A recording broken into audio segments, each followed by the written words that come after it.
अस्सलामुअलैकुम।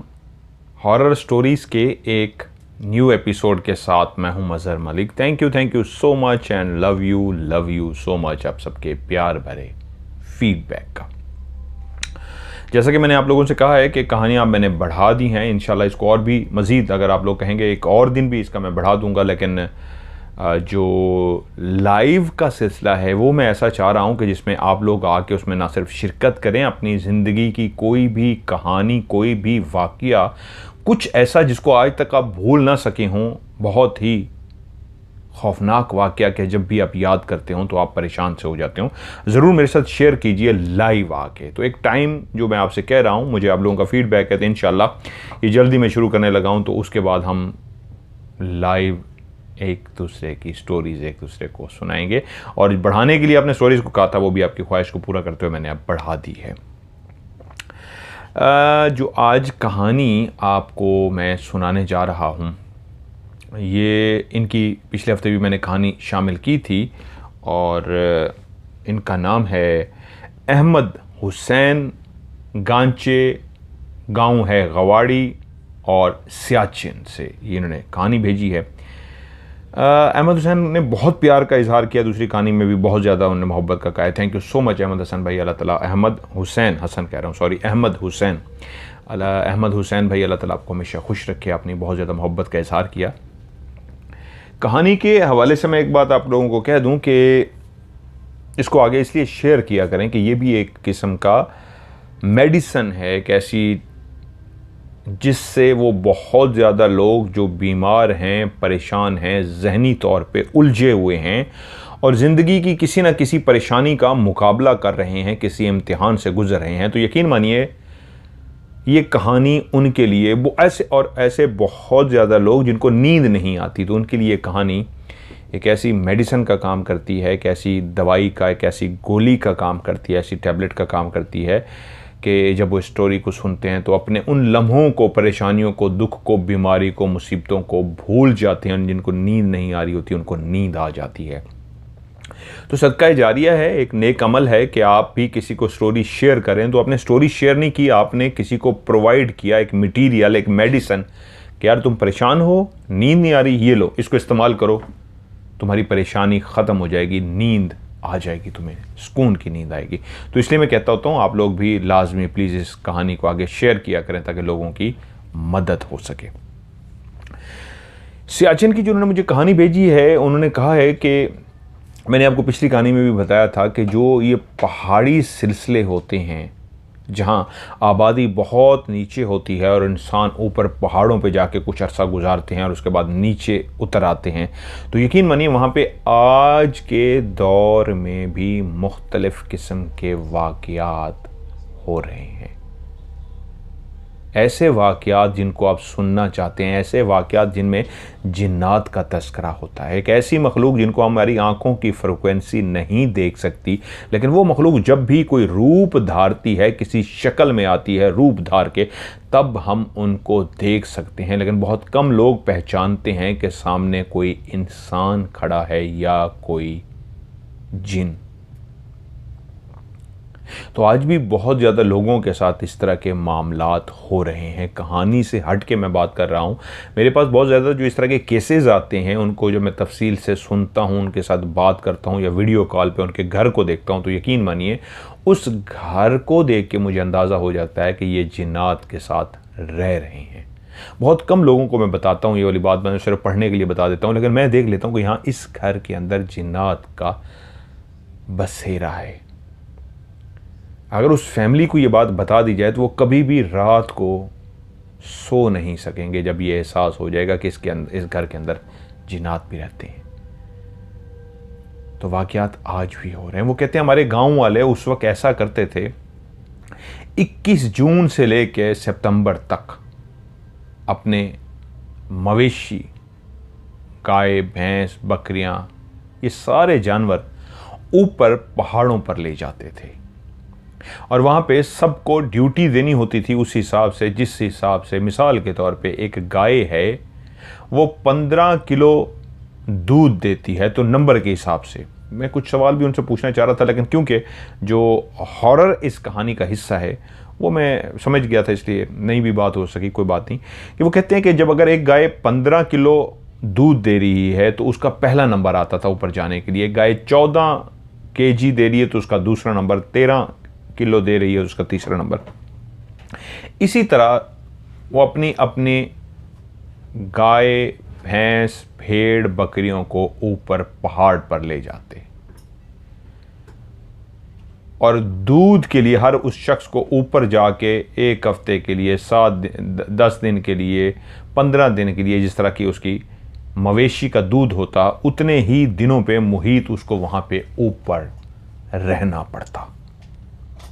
वो अपना खाने पीने का सामान अपने साथ ले जाता और वहीं पे ही रिहाइश करता। अब वक्त बदल गया, हालात बदल गए।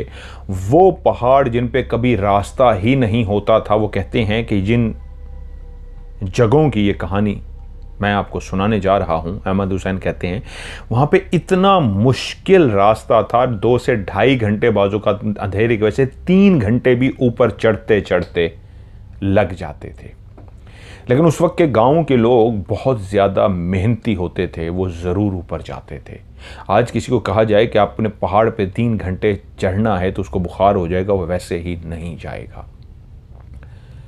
मेहनती लोग थे, इसलिए बीमारियां कम थीं, मेहनत करते थे। और इस तरह गांव के लोग एक एक करके ऊपर पहाड़ पर जाते, जानवरों का दूध निकालते, जो दिन उनके मखसूस होते वहां पे गुजारते और वापस आ जाते। उन्होंने एक लफ्ज़ यूज़ किया है, कोहलू का है, कोहल का है। उनकी लैंग्वेज, वो पठान है। मेरी उनसे इसलिए बात भी हुई थी क्योंकि कुछ पिछली जो मैंने स्टोरी सुनाई थी उसमें चीज़ें मुझे क्लियर समझ नहीं आ सकी थी, इसलिए मुझे उनसे रब्ता करना पड़ा था और उससे पूछना पड़ा था। इस कहानी के हवाले से भी कुछ चीज़ें पूछनी थी। जिस तरह कोहल है, वो कहते हैं ये ऐसी जगह होती है जहाँ पे नीचे आबादी के लिए पानी का एक इस तरह का सिस्टम होता है, नाले के बिल्कुल साथ एक सिस्टम बनाया जाता है जहाँ पे पानी वो जमा करते हैं और भर भर के नीचे उस पानी को आबादी के लिए पहुंचाया जाता है। जिस जगह पे ये आबादी थी, नीचे जितने भी लोग रहते थे, उस जगह पे पानी नहीं था। सो ऊपर पहाड़ी पर चढ़ के 2-3 घंटे के बाद, 2-2.5 घंटे के बाद, वो जो कोहल उन्होंने लफ्ज़ यूज़ किया है, वहाँ पे जो एक सिस्टम बना था, वहाँ पे वो पानी भरते और भरने के बाद नीचे ले आते पीने वाला पानी। उस छोटी सी आबशार का, जिसके साथ एक नाला सा बहता था, वो एक बहुत बड़ा इस तरह का नाला था कि उसके अलग पे ही वो एक सिस्टम बना दिया गया था पानी भरने के लिए। बाज़ नाले इतने बड़े बड़े होते हैं कि इंसान उसके अंदर बह ना जाए, तो इसलिए साइड पे उन लोगों ने अपनी मदद आपके तहत एक इस तरह का सिस्टम बना दिया था। पहला वाकया वो सुनाते हैं मुल्ला हसन का। ये वो वाक़यात हैं जो उनके गांव में आज भी बहुत ज़्यादा मशहूर हैं। मुल्ला हसन ये जैनवन नाम है।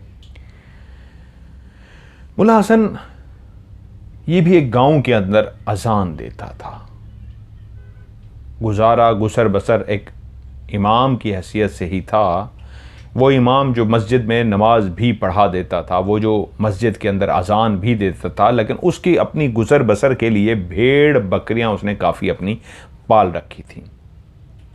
आज मस्जिद के अंदर जो इमाम साहब या मौलवी साहब होते हैं, बाकायदा तनख्वाह दे के उनको रखा जाता है। उनका सिर्फ काम इमामत कराना और मस्जिद में रहना होता है। लेकिन उस वक्त के जो लोग थे वो तनख्वाह नहीं लेते थे, वो फ़ी सबीलिल्लाह अल्लाह की रज़ा के लिए काम करते थे। अपनी भेड़ बकरियां पाल के उसी से गुजारा करते। अब क्योंकि नंबर वाइज वहां पे ऊपर सिलसिला होता था, जाके रहना होता था लोगों ने ऊपर, तो मुल्ला हसन की भी बारी आ गई। उसको कहा गया कि कल सुबह तुमने वहाँ पे पहुँचना है और जितने दिन की तुम्हारी ड्यूटी है वहाँ पे तुमने रहना है और अपनी ड्यूटी को सर अंजाम देना है।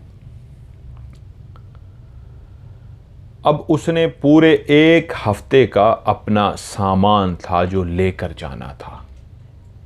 पहाड़ी के बिल्कुल ऊपर जिस जगह पे ये सेटअप वगैरह लगाया गया था, बनाया गया था, वहाँ पे इस तरह का सिलसिला हो गया था कि कुछ घर भी बन गए थे, आबादी भी थी। वहाँ पे कोई मसला मसाइल नहीं था, लेकिन असल मसला था इस पहाड़ के ऊपर चढ़ना, जिसके लिए प्रॉपर कोई रास्ता नहीं था। बहुत ही मुश्किल ऐसा रास्ता जहाँ से पाँव आपका स्लिप हो तो आप लुढ़कते हुए नीचे गिर जाएंगे। जहाँ आपको चोटें लगेंगी वहाँ पे ऐसा भी हो सकता है कि अगर लुढ़कते लुढ़कते किसी ख़तरनाक जगह की तरफ चले गए तो आपकी जान भी जा सकती है। लेकिन वो जिंदा दिल लोग थे, डरते नहीं थे, फिर भी हिम्मत करके ऊपर चले जाते। मुल्ला हसन ने पूरे हफ्ते का सामान इकट्ठा किया, जिसमें सत्तू थे, खाने पीने का कुछ सामान था, भेड़ बकरियों के लिए कुछ चारा वगैरह था। इस तरह का काफ़ी एक भारी भरकम उसने बोर्टा बनाया और बोर्टा अपनी कमर पे रख दिया। उसने प्रोग्राम ये बनाया कि मैं रात के टाइम ही निकलूंगा, पहाड़ पे जब मैं चढ़ जाऊंगा फजर की अजान वहीं पे पढ़ूंगा और उसके बाद जितने दिन की मेरी ड्यूटी लगी है मैं वहीं रहूंगा। वो अपने घर से रवाना हुआ। उसने पिछले अपने कंधे के ऊपर वो एक भारी भरकम सामान लादा हुआ था और उस भारी भरकम सामान के साथ उसने पहाड़ को अबूर करना था, पहाड़ पे चढ़ना था। मुल्ला हसन पहाड़ पे चढ़ना शुरू हुआ तो एक रात की तारीकी, एक रात की खामोशी एक अजीब सा समा पैदा करती है कि जब पहाड़ों के ऊपर आप चढ़ रहे हों, जबकि इर्द गिर्द कोई भी पास ना हो, आप अकेले हों और सिर्फ एक रात की खामोशी, रात का वो अंधेरा, वो अंधेरी चादर जिसने हर तरफ खूब अंधेरा फैलाया होता है। रात का एक अपना खौफ होता है, रात की एक अपनी हैबत होती है। उन्हीं पहाड़ों में, उन्हीं जगहों पे जब रोशनी फैलती है, सुबह सूरज अपनी किरणें बखेरता है तो कोई खौफ नहीं होता।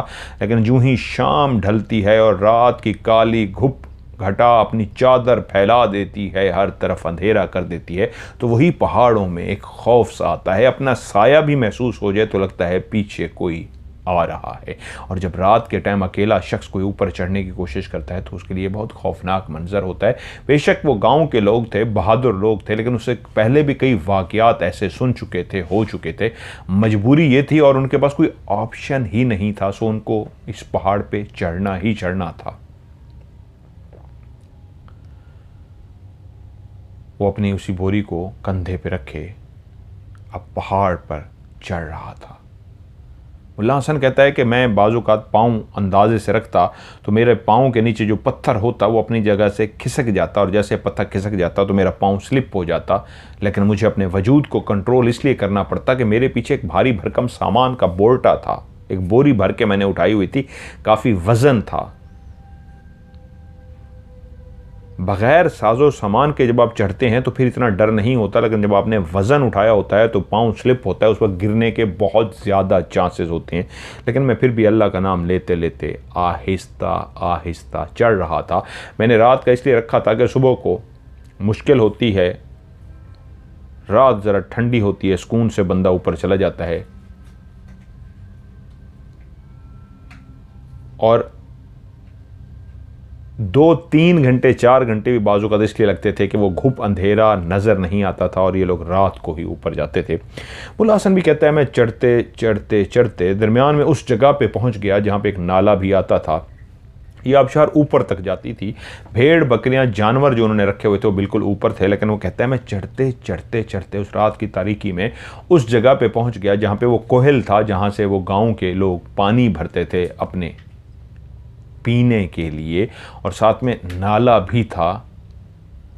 अब मैं उस जगह पे जब पहुंच तो चुका था, लेकिन मैंने रात को तारों को देख के ऊपर अंदाज़ा लगाया इस वक्त टाइम क्या होगा, मैं कितनी देर से सफ़र कर रहा हूं, ऊपर चढ़ रहा हूं, थक चुका हूं। तो कहता है रात के तारे देख के अंदाज़ा होता था तकरीबन ये रात के 1-2 बजे का टाइम है, आधी रात गुजर चुकी है। वजूद मेरा थक चुका था, अब मज़ीद मुझसे फासला तय नहीं हो पा रहा था।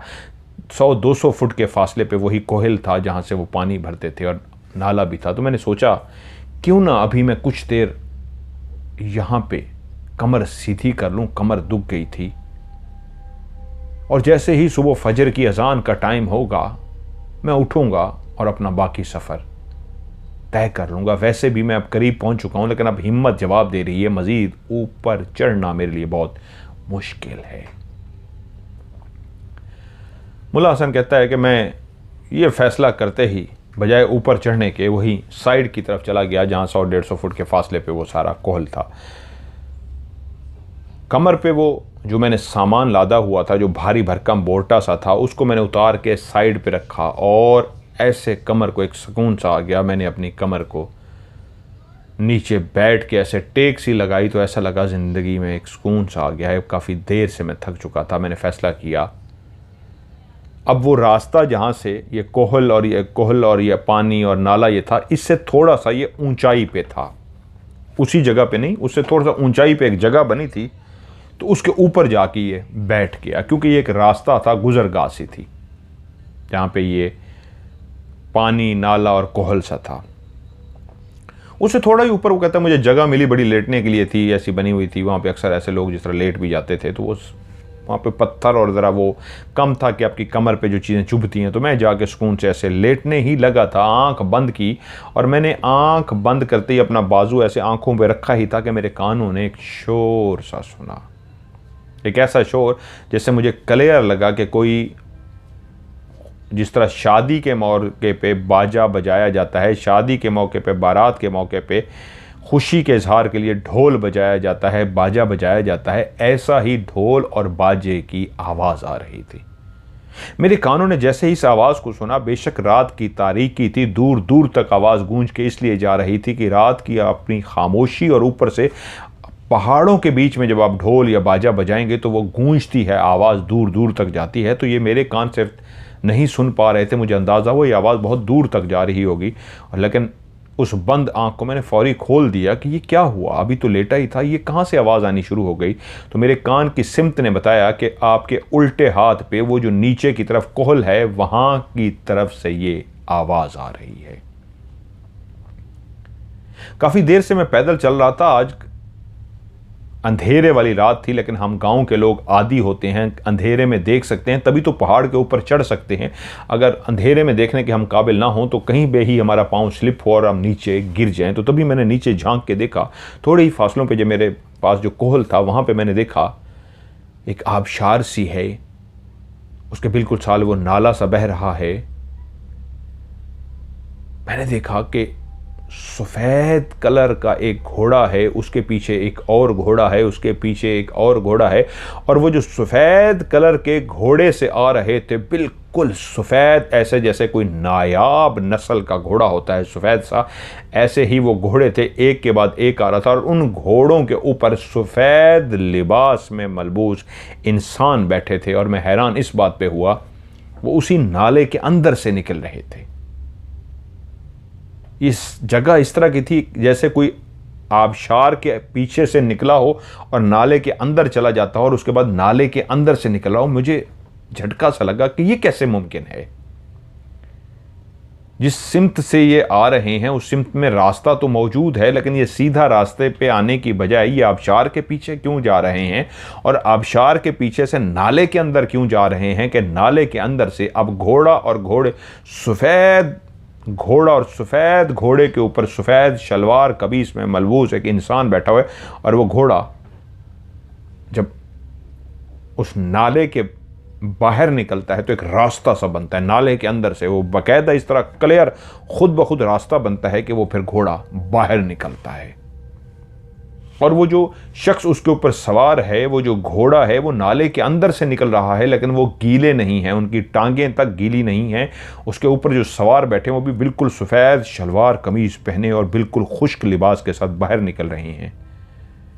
और मैं उन घोड़ों और घोड़ों के सवार को देखना शुरू हो गया, क्योंकि आवाज़ इन्हीं से आ रही थी। अब तो बाकायदा घोड़े जब पहाड़ के पत्थरों के ऊपर अपने टक टक टक टक पाँव रख रहे थे तो एक आवाज़ सी पैदा हो रही थी। और मेरे देखते ही देखते मेरी आंखों ने 40 से 50 के करीब घोड़ों को देखा जो वहाँ से निकले। और जब 50 के करीब वो घोड़े बाहर निकल चुके तो उसके बाद पैदल लोग जो थे सफ़ेद शलवार कमीज़ें पहने वो अब निकलना शुरू हो गए। मेरे सामने एक लंबी सी लाइन थी जिसमें अब मैं देख रहा था दूर तक वो घुड़सवार चले गए थे, घोड़ों पे जो सवार थे, और पीछे अब पैदल से लोग थे। वो जो पैदल से लोग थे वही ढोल बजा रहे थे, वही वो बाजा बजा रहे थे। वो जो हमारे गांव में शादी के मौके पे ढोल और बाजा बजाया जाता था, वही लोग ही थे जो बजा रहे थे। उन्हीं के हाथ में ढोल और बाजा था, तो जिससे मुझे अंदाजा हुआ ये तो कोई शादी सी लग रही है। लेकिन ये इंसान, ये घोड़े, इतनी बेहतरीन किस्म के घोड़े, पहले तो इस गांव में इनको कभी नहीं देखा। ये कहाँ से आए हैं? कहीं दूर से लग रहा है कोई अमीर ख़ानदान की शादी है, जिनके इतने नायाब, इतने बेहतरीन सफ़ेद कलर के घोड़े, ऐसा सफ़ेद कलर का बेहतरीन सा लिबास पहने लोग बैठे हैं। पैदल चलने वालों ने भी इंतहाई खूबसूरत लिबास पहन रखा था। लेकिन जब सारे उस नाले से बाहर निकल चुके तो सबसे एंड में जो झूमती हुई निकली वो एक इंतहाई भयानक चेहरे वाली बूढ़ी थी, औरत थी, बुढ़िया थी। वो सारे ढोल बजाते, बाजा बजाते, एक डांस सा करते हुए आ रहे थे, लेकिन जो सबसे ज्यादा नाचती हुई आ रही थी वो बूढ़ी औरत थी जो सबसे पीछे थी। लेकिन उसका चेहरा इंतहाई भयानक, इंतहाई खौफनाक सा था। जितने भी वो गुजरे थे वो नीचे झांक रहा था, किसी ने भी ऊपर उसकी तरफ मुंह करके नहीं देखा था और गुजरते जा रहे थे। फासला बहुत कम था, कोई भी देखना चाहता देख सकता था, किसी ने भी नहीं देखा, क्योंकि उसने जिस वक्त पहले ही घोड़े को वहां से निकलते हुए देखा था तो उसी वक्त वो डर गया था कि ये कौन है। लेकिन थोड़ी देर तक जब उसको अंदाजा हुआ, पीछे पीछे उसने एक औरत को भी देख लिया, इतनी खौफनाक और बूढ़ी औरत। तो वो एक इमाम था, मुल्ला था। उसने फौरी तौर पे जो भी उसको आयात याद थी उसने पढ़ना शुरू कर दिया। वो जैसे जैसे आयात पढ़ता रहा, वो घोड़े, वो घुड़सवार, वो पैदल लोग उसके आगे से गुजरते रहे, लेकिन किसी ने भी उसकी तरफ नहीं देखा। लेकिन जैसे ही वो बूढ़ी औरत जो सबसे एंड में सबसे पीछे थी, वो चलती चलती बिल्कुल उसके नीचे पहुंची, तो उसने अपनी गर्दन उठा के यूं ऊपर देखा, जैसे कह रही हो मुझे पता है तुम ऊपर मौजूद हो, झांक रहे हो, बाकी किसी ने नहीं देखा लेकिन मैं तुम्हें देख रही हूं। और जैसे ही उस बूढ़ी औरत ने, उस बुढ़िया ने, भयानक खौफनाक औरत ने उसकी तरफ ऊपर देखा, तो वो जो कुछ कुरानी आयात पढ़ रहा था एकदम से ऐसे कहता है माऊफ सा हो गया, उसका दिमाग बंद सा हो गया, उसको पढ़ना तक भूल गया कि वो पढ़ क्या रहा है। उसकी जुबान जो मुसलसल विर्द कर रही थी चुप सी हो गई। मुल्ला हसन कहता है मुझे याद तक नहीं रहा कि मैं क्या पढ़ रहा था, सब भूल गया। तो बूढ़ी औरत जिसका चेहरा बहुत खौफनाक था, झुर्रियों से भरा हुआ था, ये जो चिन्ह होती है ये बिल्कुल चूंच की तरह आगे चिन्ह बनी हुई थी।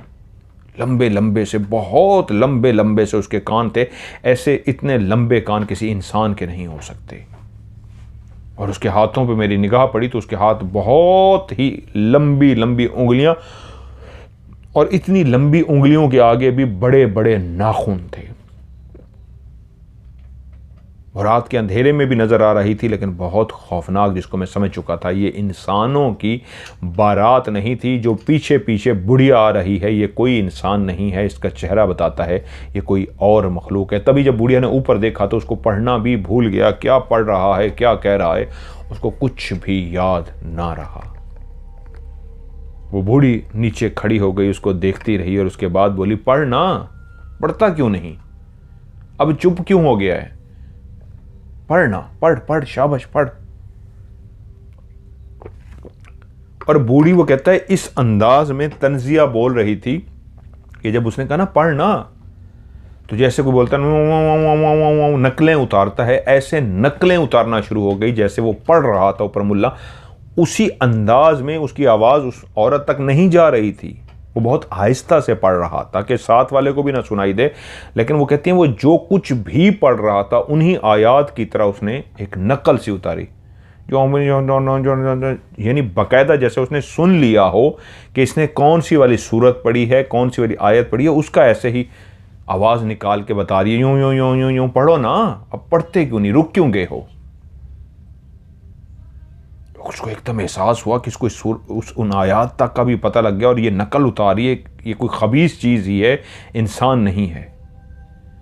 तो वो बोली मुल्ला मैं जानती हूं तू क्या पढ़ रहा है, यही पढ़ रहा था ना। वो पढ़ के बोली तुझे नहीं पता इसके पढ़ने से हमें तकलीफ होती है, एक तो हमारे रास्ते में आके बैठ गया तू, ऊपर से तू बैठा मुसलसल पढ़ रहा है। पूरी बारात को तूने तकलीफ दी है, मेरी वजह से सिर्फ वो चुप रहे हैं कि मैंने अपने उनको इशारत में कह दिया था कि चलो, वरना तू रात के टाइम इस पे क्या कर रहा है? तेरा क्या काम है रात के टाइम यहाँ पे आना? ऊपर से सिर्फ तू बैठ ही गया तो चुप करके बैठ, तूने पढ़ना शुरू कर दिया, हमें तकलीफ देनी शुरू कर दी। मेरी पोते और पोतियों की आज शादी ना होती ना, यकीन मन मैं यहीं तेरा कलेजा निकालती और खा जाती। आज सिर्फ इसलिए तुझे छोड़ के जा रही हूं कि आज हमारी बारात जा रही है, मेरे पोते पोतियों की शादी है। और जब खुशी का हमारा मौका होता है, शादी का मौका होता है, तो हम किसी को नुकसान नहीं पहुंचाते, वरना तूने हमें नुकसान पहुंचाया है। तू जो पढ़ रहा था ना, इससे हमें नुकसान पहुंच रहा था। तू अगर हमें नुकसान ना पहुंचाता तो हम भी चुप करके यहां से चले जाते। तूने हमें नुकसान पहुंचाया, मैं भी तुझे नुकसान पहुंचा सकती हूं, लेकिन जा, तुझे माफ कर रही हूं। आइंदा इस टाइम यहां पे ना बैठी, और अगर कभी बैठ भी जाई तो चुप करके बैठी, पढ़ाई ना करी, हमें नुकसान ना दी, वरना मैं तुझे मार डालूंगी। ये कहा, और जिस तरह वो नाचती नाचती आ रही थी उसी तरह फिर से उसने नाचना शुरू कर दिया, जो अभी बिल्कुल सीरियस होकर नीचे खड़ी हुई थी, और नाचती हुई वहां से गुजर गई। मुल्ला हसन कहता है, मेरा वजूद कांप रहा था। जिस वक्त वो चली गई तब मुझे याद आया कि मेरी जुबान एक जगह पे रुक सी गई है। उसने जादू किया था, क्या किया था? खौफ आ गया था मेरे अंदर, मैं नहीं जानता, लेकिन मेरी जुबान एक जगह पे स्टक सी हो गई थी। मैं पढ़ कुछ नहीं सका, मेरा दिमाग ऐसे लगा बिल्कुल खाली हो गया है। जो सारी ज़िंदगी में पढ़ता आया था, मुझे पढ़ना तक भूल गया कि मैं क्या पढ़ रहा हूँ, मैं कौन हूँ, मैं क्या बैठा हूँ, बिल्कुल अजीब सा हो गया। जब वो चली गई तो एकदम से मुझे सब कुछ याद आ गया कि मैं ये पढ़ रहा था, मैंने इस तरह देखा, मैंने ये देखा, मैंने ये देखा। इसका मतलब है वो उसके जादू की वजह से मेरा सब कुछ पढ़ना दिमाग बंद हो गया था। मुल्ला हसन कहता है, फौरी तौर पे वहाँ से मैं उठा। मैंने कहा नहीं, मुझे यहाँ पे नहीं रुकना, मुझे ऊपर आबादी की तरफ पहुँचना है। फिर मैंने सामान उठाया, वो जो सोने की नीयत से, लेटने की नीयत से लेटा था कि फजर की नमाज के बाद जाऊँगा, अजान के टाइम पे जाऊँगा। जल्दी से मैंने सामान रखा। वो जो हिम्मत ख़त्म हो गई थी एकदम से खौफ की वजह से, मेरे अंदर हिम्मत आई, इतना ज़्यादा हिम्मत आई कि मैंने फिर से सामान लादा और वहाँ से मैंने जितनी जल्दी भाग सकता था भागा, और चढ़ते चढ़ते ऊपर आखिर पहुँच ही गया। लेकिन मैंने तौबा कर ली कि रात के पहर कभी भी इस जगह पे ना बैठना है, ना लेटना है, ना जाना है। दूसरा वाकया वो बताते हैं, वहीं पे वो कहते मेरे वाले साहब के ही दोस्त थे, मोहम्मद अली एक का नाम था और एक का नाम ईसा था। ये दोनों मेरे वालिद के दोस्त थे। जिस तरह सबकी बारियां आ रही थी, इनकी भी बारी आ गई, तो इन दोनों दोस्तों ने इकट्ठे प्रोग्राम बनाया कि यार हम इकट्ठे ही चलेंगे सारे, क्योंकि ये एक सिलसिला इस तरह का था, हर साल होता था। 21 जून से लेकर सितंबर तक जानवर सारे ऊपर रखे जाते थे, और उसके बाद जब ठंड हो जाती थी तो जानवरों को वो नीचे लेके आते थे। जून, जुलाई, अगस्त, सितंबर, ये गर्मियां हो जाती थी, इसलिए वो कहते हैं हम जानवरों को ऊपर ले जाते हैं। ये मैं थोड़ा सा आपको समझा दूं, जो पहाड़ी इलाके में, ठंडे यख इलाके में जानवर पाले जाते हैं, वो गर्मी बर्दाश्त नहीं कर सकते, वो सर्दी के आदे होते हैं। मिसाल के तौर पे एक भेड़ बकरी भी होती है तो उनके ऊपर जो खाल होती है वो इतनी ज़्यादा मोटी होती है सर्दी से बचाने के लिए। कुर्बानी के मौके पे अक्सर लोग जब जानवर लेके आते हैं तो दुम्बा जब लेके आ जाते हैं तो वो सांस उसको चढ़ा होता है, या बकरी लेके आते हैं वो बेचारी हाँप रही होती है, उससे गर्मी बर्दाश्त नहीं हो रही होती। वो होती है उन पहाड़ों में रहने वाली दुम्बा या बकरी जो शदीद बर्फ़बारी और सर्दी के आदी होते हैं। जब उनको हम अपने इलाकों में, लाहौर, कराची, इधर लेके आते हैं, यहाँ पे तो गर्मी होती है, आप खुद एसी में रह रहे होते हैं, तो वो बेचारे हाँप रहे होते हैं।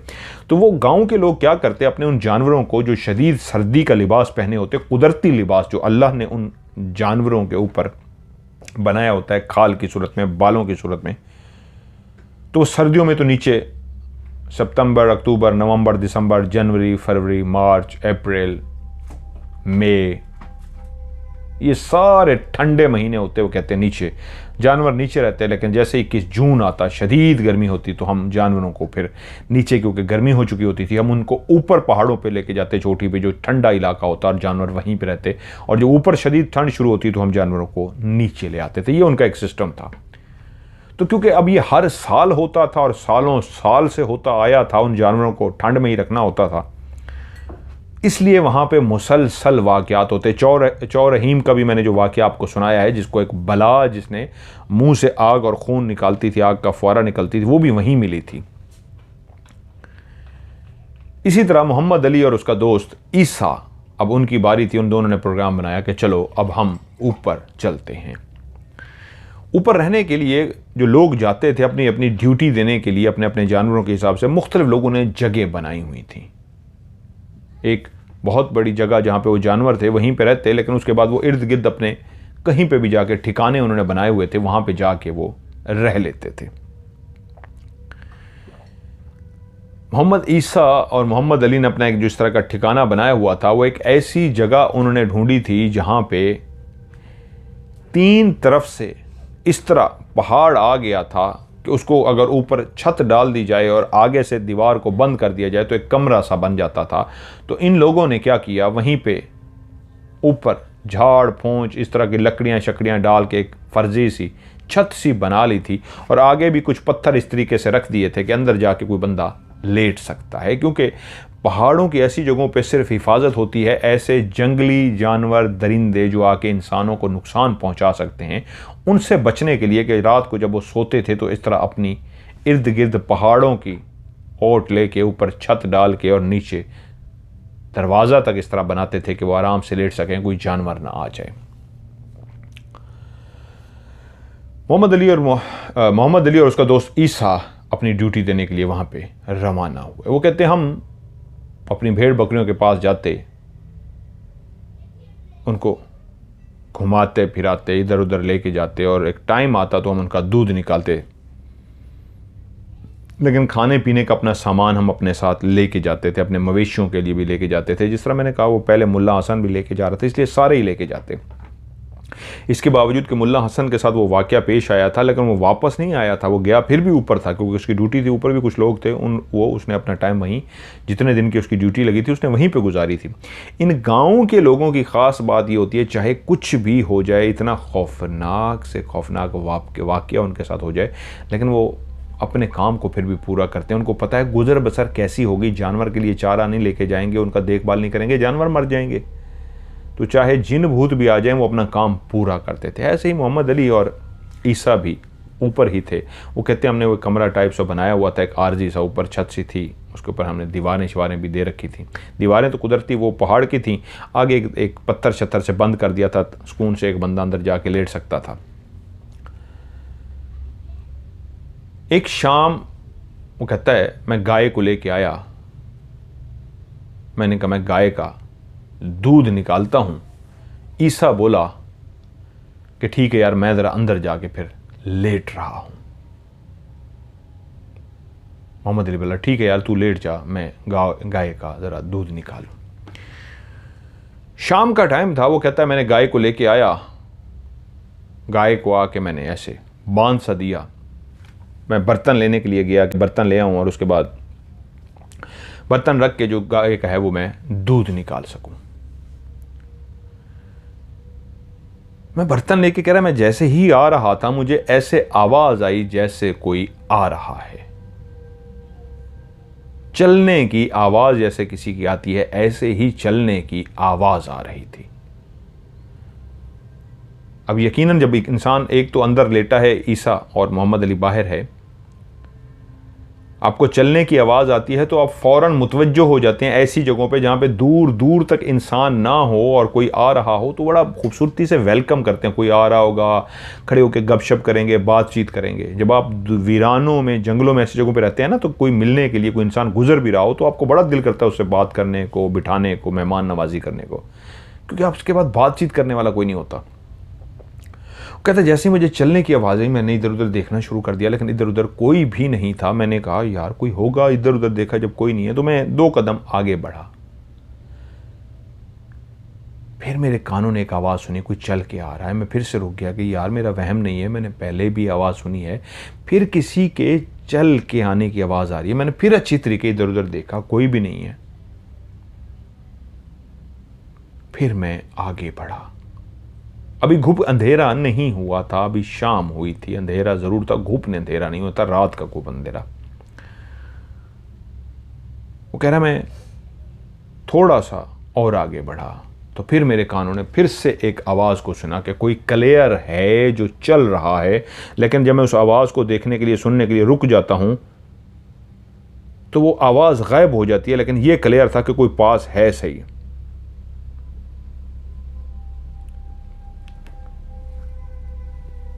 उसी लम्हे कहता है मैंने कहा यार मेरा वहम होगा, बार बार आवाज़ आ रही है लेकिन कोई है नहीं। खैर मैंने बाल्टी ऐसे ज़मीन पे रखी और जैसे ही बैठने लगा हूँ तो इस दफ़ा ऐसी तेज़ चलने की आवाज़ आई है जैसे चलने वाला कोई भारी भरकम हो, बहुत बड़ा उसका पाँव हो और वो ख़ुद बहुत ज़्यादा वज़नी हो, क्योंकि जब वो पाँव ज़मीन पे रख रहा था तो एक धम धम की आवाज़। और सॉरी, एक मैं पिछले वाक़ये में भी माजरत एक बात भूल गया उस औरत की, जो मैंने अभी कहानी सुनाई है। वो बुढ़िया जब उसको डांट रही थी और कह रही थी कि तुमने पढ़ाई की अच्छा नहीं किया, तो वो कहता है एंड पे उसने कहके लगाने शुरू कर दिए। जाने से पहले उसने कहके लगाने शुरू कर दिए कि आज हमारी शादी है, मैं खुश हूँ, तुम्हें इसलिए छोड़ रही हूँ। उसने कहका जब लगाया तो कह रहा है वो जिस वक्त वो कहका लगा रही थी तो मेरे इर्द गिर्द पहाड़ के ऊपर जो पत्थर है वो गिरना शुरू हो गए थे। ऐसे जब पहाड़ के ऊपर जलजला सा आता है ना तो पत्थर गिरते हैं बाकायदा, ऐसे हुआ था कि इर्द गिर्द पत्थर गिरना शुरू हो गए थे। उसकी हंसी के ऊपर एक जलजला सा आ गया था कि इतने ज़्यादा पत्थर गिरे थे बाकायदा जब वो हंसी थी। ये सॉरी मैं भूल गया था। वो कहता है जब भारी भरकम ऐसे आवाज़ आई, कोई भारी भरकम चलता हुआ बिल्कुल मेरे करीब आ गया, तो एकदम मेरी निगाह पड़ी सामने एक बिल्कुल नॉर्मल सा इंसान। कोई वो भारी भरकम नहीं था, बहुत कमज़ोर भी नहीं था, ना ही बहुत मोटा था, बिल्कुल एक स्मार्ट सा इंसान इस तरह होता है। सफ़ेद शलवार कमीज़ पहने हुए था और उसने सर पे सफ़ेद पगड़ी बांधी हुई थी। वो आते ही बोला अस्सलाम वालेकुम। कह रहा मैं पहले ही मुतवज्जो हो रहा था कोई आ रहा है कोई आ रहा है, और जब एक भारी भरकम आवाज़ की मैंने सुनी कदमों की तो मैं परेशान हो गया था, लेकिन जब सामने किसी शख्स को देखा तो वो भारी भरकम नहीं था। शायद मुझे आवाज़ ज़्यादा सुनाई दे रही थी, लेकिन मैंने फ़ौरन कहा वालेकुम अस्सलाम। एक अजनबी शख्स को जो यहाँ गाँव का नहीं लगता था, गोरा चिट्टा सा था, पगड़ी बनी हुई थी, सफ़ेद शलवार कमीज़ में था, मेरे पास आया और मुझे उसने सलाम किया। तो मैं अब पूछना चाह रहा था जी बताइए क्या मैं आपकी मदद कर सकता हूँ, क्योंकि हमारा ही ये गांव था और हम मेहमान नवाज लोग हैं, जब भी कोई सामने आता है तो हम पूछते हैं। उसके सलाम का मैं जवाब तो दे चुका, क्योंकि सलाम में पहल उसने की थी, इसलिए मैं खामोश रहा कि शायद अगली ये बात करे। तो मुझे खामोश दे के वो बोला क्या तुम अकेले हो यहाँ पे? तो मैंने कहा नहीं। तो बोला कौन है तुम्हारे साथ? मैंने कहा ईसा है मेरे साथ। वो कहता है जैसे ही मैंने जुमला बोला ईसा है मेरे साथ, उस बंदे का चेहरा लाल सुर्ख हो गया गुस्से में। ये जुन बड़े प्यार से उसने सलाम किया था, अस्सलाम वालेकुम, बड़े प्यार से आया था वो, लेकिन इस जुमले पे जब मैंने कहा ईसा है मेरे साथ, एकदम से उसके चेहरे पे मैंने देखा ऐसे तासुरात है जैसे उसको ये जुमला बहुत बुरा लगा हो। ऐसा था जैसे कोई किसी को बुरा भला कह दे, गाली निकाल दे। इस अंदाज में जब किसी को गाली सुनते ही गुस्सा आ जाता है एकदम शदीद, ऐसे ही उसको गुस्सा आ गया था और वो शदीद गुस्से में बोला ईसा? इस दौर का, इस जमाने का ईसा? मैं इसलिए वो खोला, उनका परफेक्ट वो लाइन पढ़ना चाह रहा हूं। वो उसने जब कहा मेरे साथ ईसा है, ये कहना था कि उसने कहा एकदम गुस्से में हो कि वो एकदम गुस्से में बोला ईसा? इस जमाने का ईसा? अब उसका चेहरा लाल सुर्ख है, लहजा बोलने का शदीद गुस्से वाला है, जैसे उसको बहुत बुरा लगा है। और उसने पहली दफा जब ये लाइन बोली इस जमाने का ईसा, कह रहा मैं अजीब सा हो गया। फिर वो बोला पहले से ज्यादा गुस्से में, बोलो ना इस जमाने का ईसा। कह रहा मुझे समझ ही नहीं आ रही। दूसरी दफ़ा उसने जुमला बोला, इंतहाई गुस्से में बोला, और मैं परेशान कि ये कहना क्या चाह रहा है, मसला है क्या। कि फिर तीसरी दफ़ा बोला, पहले से ज़्यादा जैसे कोई धाड़ के शदीद गुस्से में बोलता है, इस ज़माने का मूसा, क्या बक रहे हो तुम? वो हैरान हो गया जब उसने तीसरी दफ़ा कहा इस ज़माने का ईसा, क्या बक रहे हो तुम। उसने देखा भैंस की तरफ कि भैंस थर थर कांप रही है। बाकायदा ज़िंदगी में मैंने भैंस को कांपते हुए देखा, और इस अंदाज में मैंने भैंस को कांपते हुए देखा कि वो बाकायदा हिल रही थी, duck duck duck duck duck duck ज़ोर से कांप रही थी। और उसी लम्हे मैंने महसूस किया बैल जिसकी मैं पीछे वाली साइड पे गाय कह रहा हूँ, गाय जिसकी मैं पीछे वाली साइड पर बैठा था बाल्टी रख के कि मैं उसका दूध निकाल सकूँ, वो खुद घूमी है और अपनी गर्दन मेरी तरफ लेके आई है मेरी गाय, और उसने मेरे सर के ऊपर अपनी गर्दन इस अंदाज में रख दी है जैसे मुझे कह रही हो नीचे बैठ जाओ, छुप जाओ मेरे अंदर, इससे हट जाओ। कह रहा है मेरे तो हवास बाख्ता तो हो चुके थे, खौफ से बुरा हाल तो हो चुका था, जिस तरह वो दौड़ रहा था कि इस दौर का ईसा, क्या आप बक रहे हो, कहाँ से आ गया ये ईसा। तो गाय जो थर थर कांप रही थी वो मुड़ी है और उसने अपनी गर्दन मेरी गर्दन के ऊपर रख दी है। मैं पहली दफ़ा इस तरह गाय को देखा और उस गाय ने मेरी गर्दन को इस तरह करके मुझे, जिस तरह कोई गले लगा लेता है, लपेट लेता है कि छुप जाओ, छुपा रही हो मुझे, इस तरह छुपा रही थी मुझे। और कह रहा है मैं भी हिम्मत नहीं कर सका और मैंने गर्दन नीचे कर ली और उस गाय के साथ ऐसे छुपना शुरू हो गया जैसे मुझे अपनी गर्दन के नीचे छुपा रही हो। तभी मेरी आंखों ने जो मंजर देखा, वो जो सामने खड़ा था एकदम से जैसे कोई ऐसे रॉकेट चलता है ना, शां करके ऐसे मेरी आंखों के सामने शां करके ऊपर की तरफ चला गया। वो जो खड़ा था सफेद कपड़ों में, नॉर्मल इंसान की तरह पगड़ी पहने हुए, शां की आवाज सी आई और यूं एकदम से तेजी के साथ वो ऊपर उड़ गया। उस वक्त जिस वक्त मैं गाय के नीचे गर्दन करके बैठा था, लेकिन मेरी खौफ से ऐसी हालत हुई कि मैं बैठा रहा यहाँ तक कि ईसा जो अंदर लेटा था उसने देखा कि काफ़ी टाइम हो गया, दूध कप का उसको निकाल लेना चाहिए, वो अंदर आ जाना चाहिए, वो मेरा वेट ही कर रहा था। उसने देखा जब वो नहीं आया तो वो बाहर निकल के आया। जब वो बाहर आया तो उसने देखा कि वो अजीब से अंदाज में, अभी तक गाय ने, वो कह रहा है मेरी गर्दन को अपनी गर्दन के साथ टच करके मुझे छुपाया हुआ था और मैं डरा हुआ यूं छुपा हुआ था। वो एकदम जब मेरे पास आया, उसने आके मेरे वजूद पे हाथ रखा, बोला नहीं तो मेरी चीख निकल गई, मैं इतना खौफजदा था। जब वो ईसा चल के आया, मुझे उसके कदमों के आने की आवाज़ तक महसूस नहीं हुई, इतना मैं खौफजदा सा था कि वो चलता हुआ आया, मुझे कोई आवाज़ नहीं आई, सिर्फ उसने हाथ टच किया, मेरी चीख निकल गई। ईसा भी एकदम से खौफजदा होकर पीछे होकर कहता है क्या हुआ है, क्या हुआ है मोहम्मद अली, क्या हुआ है। जब ईसा बोला तब मुझे अंदाज़ा हुआ ये आवाज़ ईसा की है। मैंने डरते डरते अपनी गर्दन घुमाई और पीछे देखा, पीछे ईसा खड़ा था। इधर उधर मैंने देखना शुरू कर दिया तो वो बोला क्या हुआ है। तब मैंने अंदाज़ा हुआ कि अब मैं उस कैफियत से निकल आया हूँ जो एक खौफ की सी कैफियत थी, जिसमें गाय ने मुझे अपनी गर्दन के नीचे करके छुपा लिया था। अंदाज़ा उसको हो गया ईसा को मेरे चेहरे को देख के कि मैं कितना ज़्यादा डरा हुआ और मेरी कैसी हालत है। ईसा ने फ़ौरन मुझे गले लगा लिया, मुझे पकड़ लिया और मेरा वजूद थर थर काँप रहा था। मुझे कहता है क्या हुआ है मोहम्मद अली, क्या हुआ है। तो मैंने उसे बताया कि यार इस तरह अभी वाक़या आया था, एक बंदा आया था और उसने इस तरह तेरे नाम पे कहा कि इस दौर का ईसा, और वो गुस्से हो गया, इस दौर का ईसा कैसे हो सकता है, क्यों बक रहे हो। और उसके बाद मेरी गाय ये थर थर काँप रही थी। इसने पहली दफ़ा, इस गाय ने, कह रहा है मैं भी हैरान हो रहा हूँ, गाय ने तेरे ऊपर गर्दन रखी हुई है और तू गाय की गर्दन के नीचे छुपा हुआ है, वो भी तुझे छुपा रही है, ये मैं भी देख के हैरान हूँ। कहता हाँ गाय ने मुझे छुपाया है, जैसे कह रही हो चुप कर, बस छुप जा, बच इस बंदे से। और मैंने उसको देखा वो शां करके ऊपर निकल गया। कहते हैं हम दोनों ने वो जगह छोड़ी कि नहीं इस जगह पे नहीं बैठना। ईसा को मैंने कहा चल यार यहाँ से निकलें, यहाँ नहीं होना चाहिए। वहाँ से हम निकले, हमने वो अपना ठिकाना छोड़ दिया और चलते उसी तरफ चले गए कि जिस तरफ वो उड़ के गया था। उसने पूछा ईसा किस तरफ गया है। कह रहा है मैंने उसको शां करते हुए देखा, लेकिन मुझे लगता है उस तरफ गया है। कह रहा तू तो कह रहा ऊपर की तरफ गया है। कह रहा है हाँ ऊपर की तरफ बिल्कुल वो गया है, लेकिन मुझे महसूस होता है उसके बाद मैंने एक झलक देखी है, या मेरा वहम है या मेरा खौफ है, उस तरफ गया है जिस तरह वो बाड़ा है सारा। तो ईसा उसको लेके उस बाड़े की तरफ गया। वो दोनों हर जगह पे ढूंढते रहे, लेकिन उसका कहीं पे कोई भी वजूद नहीं था। ईसा ने कहा यार तेरा वहम तो नहीं। उसने कहा नहीं, मैंने उसको बाकायदा ऊपर जाते हुए देखा है, और जब वो ऊपर चला गया तो मैं डरा हुआ ही था, सहमा हुआ ही था, कांप ही रहा था, लेकिन फिर भी मुझे महसूस होता है मैंने उसको उधर वहां जाते हुए देखा है। वो इंसान नहीं था, वो जिस तरह ऊपर उड़ के किया और जिस तरह गाय ने मुझे छुपाया है। हैरान कुन बात है। ईसा बोला हाँ ये तो मैंने भी अपनी आंखों से देखा है, जिस तरह तुझे गाय ने छुपाया हुआ था। गाय कभी भी इस तरह इंसान को अपनी गर्दन के नीचे इस तरह छुपाती नहीं है। गर्दन इस तरह करके उसने तुझे अपनी आगोश में लिया हुआ था जैसे उसने छुपाया हुआ हो। ये मंजर भी मैंने पहली दफ़ा देखा है। कह रहा है गाय यार थर थर काँप रही थी। और उसके बाद वो दोनों कहते हैं हम वहाँ चले गए और मुसलसल आयात पढ़ते रहे, लेकिन उस रात दोबारा कुछ भी नहीं हुआ।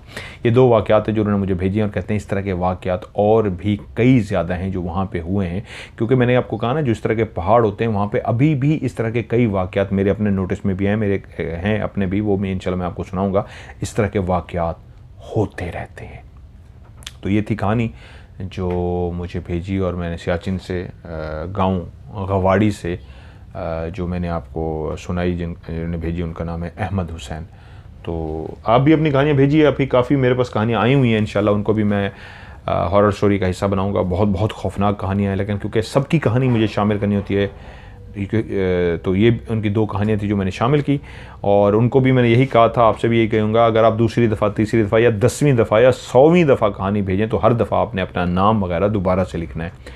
बाज़ औक़ात कहानी मैं लेट देखता हूँ आपकी, तो ऊपर वाली ख़त्म हो चुकी होती है, तो वो मेरे पास गायब हो जाएगी डिटेल। तो आप जब भी कहानी भेजें अपना नाम, अपने शहर का नाम, गाँव का नाम रियल बताएं, और आगे ये भी मेंशन कर दें कि फ़र्ज़ी बताना है या रियल बताना है। और कहानी के एंड में आपने जो जुमला लिखना है वो लिखना है स्टोरी, STORY लाजमी।